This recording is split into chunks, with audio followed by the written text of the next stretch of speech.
عید الفطر قریب آ چکی ہے۔ ایک تو آپ دماغ میں رکھ لیں کہ اسلام کے اندر صرف یہ دو عیدیں ہیں، ایک عید الفطر ہے اور ایک عید الاضحیٰ ہے جو حج کے بعد ہوتی ہے۔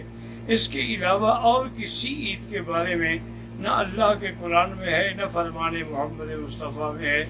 صلی اللہ علیہ وآلہ وسلم۔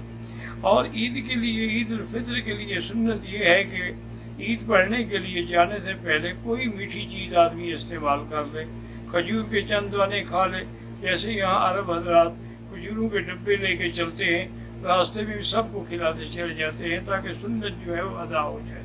پھر وہ میدان عید میں جب جائیں تو تکبیریں کہتے ہوئے جائیں، اللہ اکبر اللہ اکبر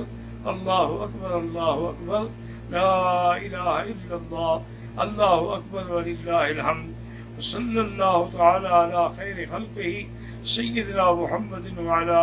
آلہ وصحابہ وسلم تسلیما کثیرا کثیرا۔ اور اسی طرح یہ بھی سنت ہے کہ جس راستے سے جائیں واپس دوسرے راستے سے آئیں، تاکہ تمام راستوں کے اندر اللہ کی تکبیر، تحلیل اور تسبیح کا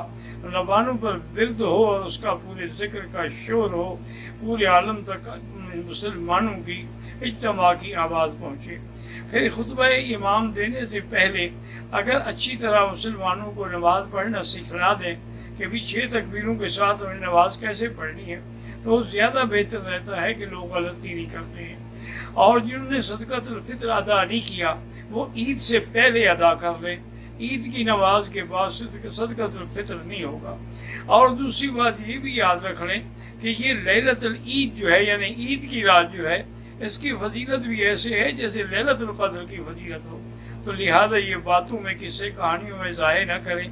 اور میری آواز یہاں تک پہنچ رہی ہے، ہر مسلمان اپنے اوپر یہ فرض سمجھ لے کہ اس رات میں صرف 2 رکعت پڑھ کے اللہ سے اس کرونا اور وبا کی ٹالنے کے لیے دعائیں کرنی ہیں، تو انشاءاللہ ان کی دعائیں جو ہیں وہ منظور و مقبول ہوں گی۔ تو یہ رمضان المبارک کا مہینہ آپ کے لیے جنت کا ذریعہ ہے، آپ کے لیے رحمت کا ذریعہ ہے، آپ کے لیے انعامات کا ذریعہ ہے، مغفرت کا ذریعہ ہے، مودت کا ذریعہ ہے، رحمت کا ذریعہ ہے۔ اللہ تبارک و تعالی تمام مسلمانوں کو عید کی خوشیاں نصیب فرمائیں اور صبر کی توفیق عطا فرمائیں۔ والسلام وآخر دعوانا ان الحمد للہ رب العالمین۔